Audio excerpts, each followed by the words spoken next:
Picture this.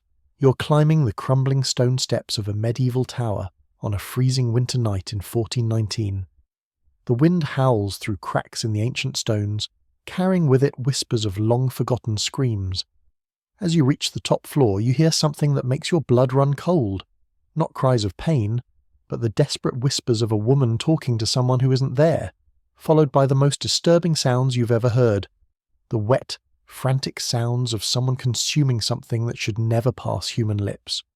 What you're witnessing is one of history's most powerful queens, reduced to an animal state of survival, eating her own child's afterbirth to live another day in a prison that was supposed to be her palace.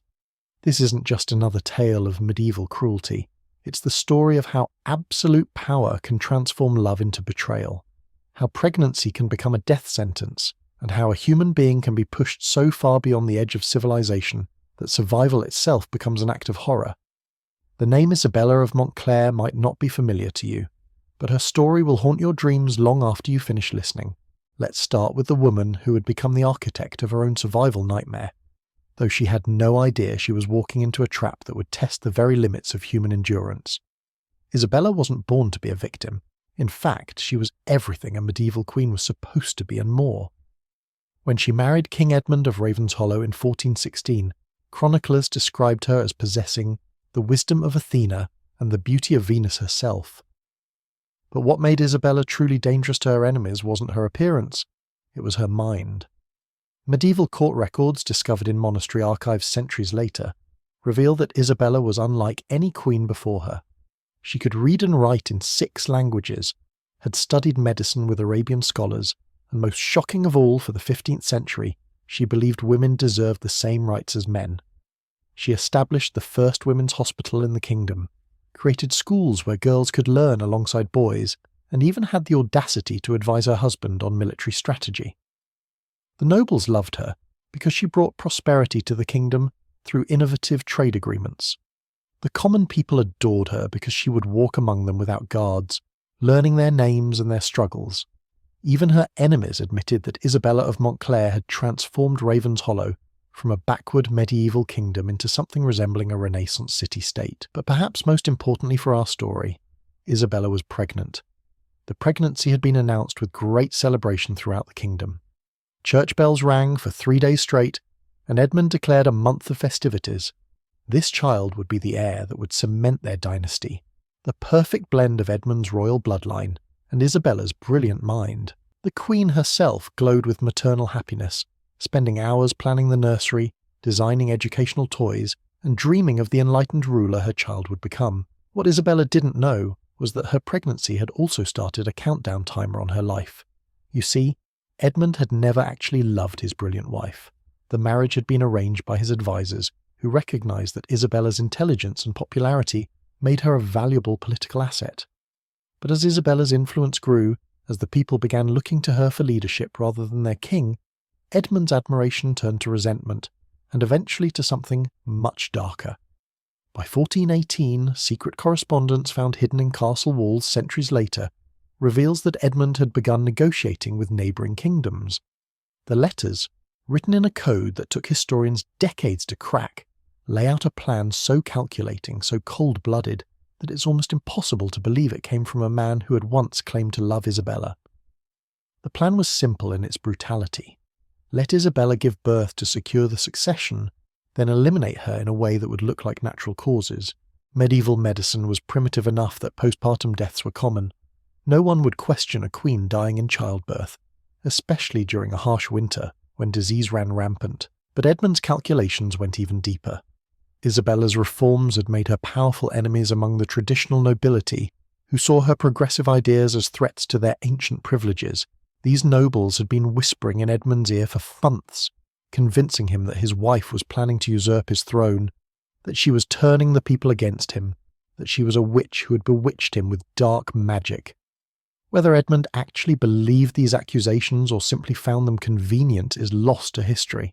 What matters is that by the winter of 1419, when Isabella was 8 months pregnant, her husband had made his decision. The trap was set with the kind of medieval pageantry that Isabella had always loved. Edmund announced a special winter feast to celebrate the coming birth, inviting nobles from across the kingdom to honour their pregnant queen. Isabella, despite feeling increasingly unwell as her pregnancy progressed, agreed to attend. She even spent days planning her dress, wanting to look radiant for what she believed was a celebration of their coming child. What she didn't know was that she was dressing for her own funeral. The trap was set with medieval pageantry that Isabella had always loved. Edmund announced a special winter feast to celebrate the coming birth, inviting nobles from across the kingdom. Isabella, despite feeling unwell in her 8th month, agreed to attend, spending days planning her dress for what she believed was a celebration of their child. What she didn't know was that she was dressing for her own funeral. The feast began like any royal celebration. Blazing candles, Isabella's favourite music, golden plates of finest foods. Despite her advanced pregnancy, Isabella seemed to glow with happiness as nobles offered congratulations. But as evening wore on, Isabella noticed things that made her brilliant mind work in dangerous directions. Whispered conversation stopped when she approached. Her most loyal supporters were conspicuously absent. When she asked about Lady Catherine, her closest friend, Edmund claimed illness. But Isabella had seen Catherine healthy that morning. The moment that changed everything came when Isabella excused herself, moving slowly due to her condition. Near a concealed alcove, she overheard 2 of Edmund's knights. "The tower is prepared?" asked Sir Marcus. "Everything is ordered. Room cleared, windows sealed except the small north one. Too small for escape, large enough to prevent suffocation. The king wants her to survive the birth. And afterward, nature will take its course. Winter deaths are common." Isabella's hand moved to her swollen belly as horror sank in. They planned to imprison her in the tower where political prisoners disappeared forever. Her mind calculated rapidly. 8 months pregnant, barely able to move quickly, surrounded by Edmund's supporters. But she knew every secret passage from her renovation projects. Isabella returned to the feast, her face masking desperate planning. She memorized guard positions, noted loyal versus hostile servants, planned escape routes. What she couldn't know was that Edmund had been watching, his paranoid mind noticing her changed demeanour. Isabella made it to her chambers and began gathering supplies. Warm clothes, dried food, medical texts, her herb knife. She had perhaps an hour, but turning toward her secret passage, she found 6 armed guards led by Sir Marcus. "Your Majesty," Marcus said with mock courtesy, "the king requests your presence in the North Tower. For your safety." "I am perfectly safe in my chambers, Sir Marcus." "I'm afraid that won't be possible. The king's orders are specific." What followed was a nightmare chase through Isabella's own castle. Despite pregnancy, desperation gave her strength. She ran through corridors she had walked as beloved queen, past tapestries she had chosen, through rooms where she had dispensed justice. Behind her, heavy footsteps of armoured guards, clank of metal, Marcus shouting to seal exits. Isabella knew every passage, but her swollen body made her slow and clumsy. The chase ended in the courtyard, surrounded by torches and armed men. Snow was falling, wind cutting through her silk dress. In the circle's centre stood Edmund, no longer hiding intentions. "My dear wife," he said, "you seem distressed. Perhaps rest in quiet quarters will help." Isabella looked into eyes of the man whose child moved in her womb and saw only calculation. "Edmund, please, think of our child." "I am thinking of our child, and our kingdom. Some sacrifices are necessary." As guards moved to take her, Isabella made one desperate appeal. "The people love me, Edmund. My death will make you a tyrant." Edmund's smile was chilling. "Who said anything about death? You'll simply be indisposed. Childbirth is dangerous. Even queens don't always survive." Isabella realized the full scope. He would let her birth alone in that tower, hoping natural dangers would solve his problem. If she died in labour, he'd be a grieving widower. If the child died, tragic accident. If both survived, towers eventually claimed their prisoners. As they dragged her toward the North Tower, Isabella saw faces watching from windows, servants, nobles, kitchen maids who had shared jokes with her. Not one moved to help. Not one called out. That was when Isabella realized she was truly alone.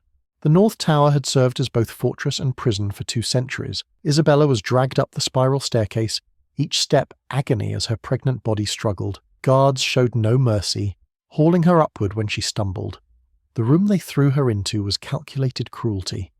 Thick stone walls, vaulted ceiling pressing down like a tomb. Windows bricked up except one small opening facing north, too small for escape, large enough to prevent suffocation. Through that window, harsh winter wind howled constantly, bringing snow that accumulated on the stone floor. No fireplace, no warmth except mouldy straw and a threadbare blanket.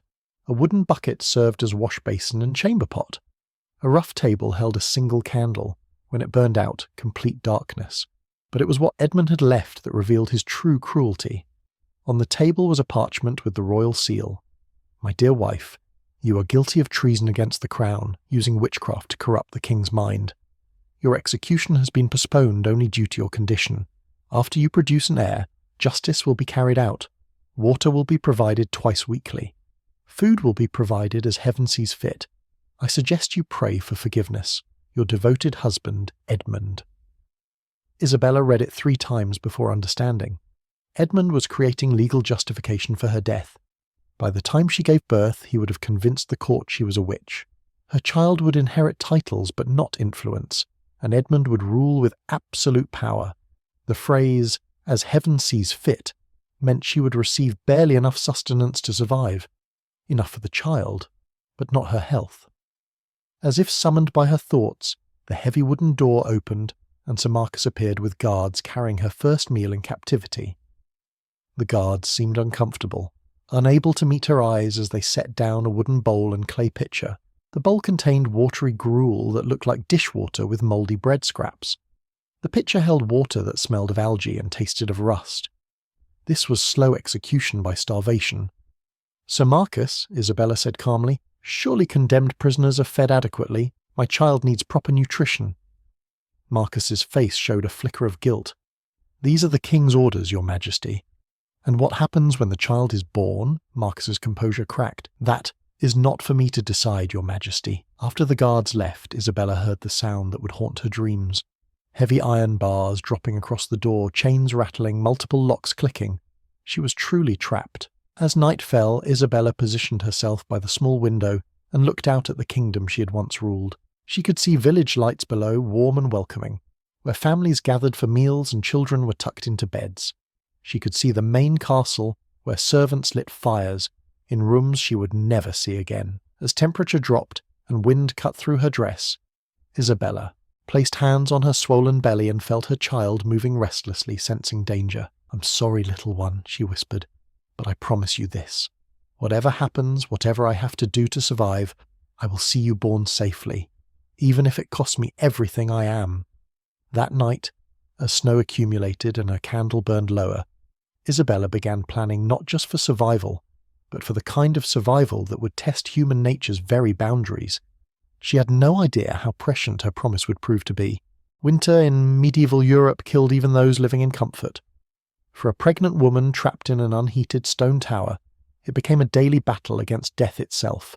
By her 3rd week, Isabella had learned to ration her meagre provisions with mathematical precision. Guards brought watery gruel every 3 days, always accompanied by contemptuous silence. She calculated she was receiving perhaps 1/3 of the nutrition needed to sustain pregnancy. Her silk dress became a liability in the freezing tower. Isabella tore strips to wrap around her hands and feet, stuffed straw into wall gaps to block the howling wind. But the psychological torture proved more devastating than physical hardships. Through her window she could see castle life continuing without her, servants at their duties, nobles arriving for audiences, messengers carrying dispatches. She could hear laughter from the courtyard, music from the great hall. It was as if she had simply been erased from existence. Isabella began talking to herself to maintain sanity, conducting imaginary court sessions, giving lectures to phantom students, conversing with her unborn child about the kingdom they would never rule. "Today we'll discuss winter crops, little one," she would say to her swollen belly. "A ruler who doesn't understand food production will never understand their people." By the 5th week, Isabella's hair fell out in clumps, her skin turned greyish, her eyes hollow with starvation. But the child continued growing, taking all remaining nutrients from her failing body. While searching through straw bedding, Isabella's fingers found something embedded in the stone wall. A knife blade, broken and rusted, left by some previous prisoner, sharp enough to scratch stone. More importantly, it gave her hope. She began carving messages into the walls, first simple records, then detailed accounts of Edmund's betrayal. Working by candlelight or moonlight, Isabella scratched thousands of words into stone, creating a permanent record that couldn't be destroyed. As February approached, Isabella's condition deteriorated rapidly. The child was due soon, but she was so weakened by starvation and cold that survival seemed impossible. During a dizzy spell, Isabella collapsed near the window and found a cache left by a previous prisoner, dried scraps, withered berries, and most significantly a parchment with barely legible writing in Latin. To whoever finds this, survival requires abandoning everything you thought you knew about civilization. The body has needs the soul abhors, but death serves no one. Do what you must. God will understand even if man cannot. That night, as wind howled and her child moved restlessly, Isabella understood the choice before her: die with civilized sensibilities intact, or live by doing whatever survival demanded, no matter how far beyond human boundaries it pushed her. As the first contraction gripped her belly, Isabella realized the choice had already been made. The labor began during the worst winter storm in decades, with wind screaming through the tower like tortured souls. Isabella had assisted at births before, but facing it alone, starved, and terrified in a freezing stone prison was a nightmare beyond imagination. The contractions started at sunset. Waves of agony that made months of hunger seem trivial. Isabella had prepared strips of cloth for swaddling and positioned herself on the straw pile. But as hours passed, she realized something was terribly wrong. The child wasn't positioned correctly, a complication that could kill them both. In a proper birthing chamber, midwives would have tools and techniques. Here, Isabella had only her failing strength and desperate hands. For 6 agonizing hours she labored in darkness, her cries echoing off stone walls. By dawn she was beyond exhaustion, vision blurring from blood loss. She could feel the child struggling inside her, both of them fighting for survival. "Stay strong, little one," she whispered through cracked lips. "We're going to survive this, no matter what I have to become." Near noon, with strength she didn't know she possessed, Isabella finally brought her daughter into the world. But the baby wasn't breathing. Working desperately, she cleared the tiny mouth and throat, rubbed the chest, breathed into miniature lungs until finally, a weak cry that was the most beautiful sound she'd ever heard. A daughter, a princess who would never know her birthright, but who was alive against impossible odds. But Isabella's relief was short-lived. She was bleeding heavily, her starved body failing to recover. Worse, the baby was premature and underweight, barely clinging to life. As Isabella held her daughter close, she made the calculation that would define everything that followed. The afterbirth lay beside her, rich, with nutrients her dying body desperately needed. In civilization it would be disposed of with revulsion, but here, stripped of all pretense, Isabella saw it for what it was: the difference between life and death. Her medical training mentioned that some cultures consume the afterbirth to restore nutrients after difficult births, practices dismissed as barbaric by civilized peoples. But as Isabella felt her strength ebbing and her daughter weakening, civilization seemed like a luxury she could no longer afford. What happened next cannot be described without losing respect for those who've never faced such choices. Isabella later carved in stone that she partook of nature's provision and that survival requires abandoning pride for continuation. "Forgive me, little one," she wrote weeks later, "for what I had to become to keep us alive. But alive we are, and alive we shall remain." The desperate meal, combined with her body's recovery, gave Isabella enough strength to produce milk. The baby, who had been failing, began to stabilize and grow. They had survived the birth, but winter was far from over. Isabella realized this was only the beginning of a new phase. Now she had to keep not just herself alive, but a helpless infant as well. Spring brought both hope and terror. Isabella had survived 5 months with her daughter, transformed from refined queen into something barely recognizable. Her hair was white, her body skeletal, but she was alive. The child, named Hope in desperate optimism, had thrived against impossible odds. Isabella whispered to her during long nights, "You're a princess not because of birth, but because of what you've survived." Through her window, Isabella noticed increased castle activity, emergency councils, church officials arriving. Her fears were confirmed when Sir Marcus appeared with a priest. "Your Majesty, you've been found guilty of treason and witchcraft. Death by burning 3 days hence. And my daughter, the child will be raised by the church." Hope would become a nameless orphan. But after the others left, Marcus lingered, hinting that loyal supporters were asking dangerous questions. That night, Isabella carved her complete story into stone: Edmund's betrayal, false charges, proof of hope's royal claim. She had hidden poison for this moment, but as dawn broke, impossible words echoed from the courtyard. "Open the gates for the papal legate." Through her window she saw church officials bearing the Pope's banners. Her supporters had appealed directly to Rome. For the first time in months, Isabella felt genuine hope. As she held her daughter close, she whispered, "We've come this far, little one. Let's see how our story ends." Isabella's tower still stands today, but what haunts historians most isn't what she endured.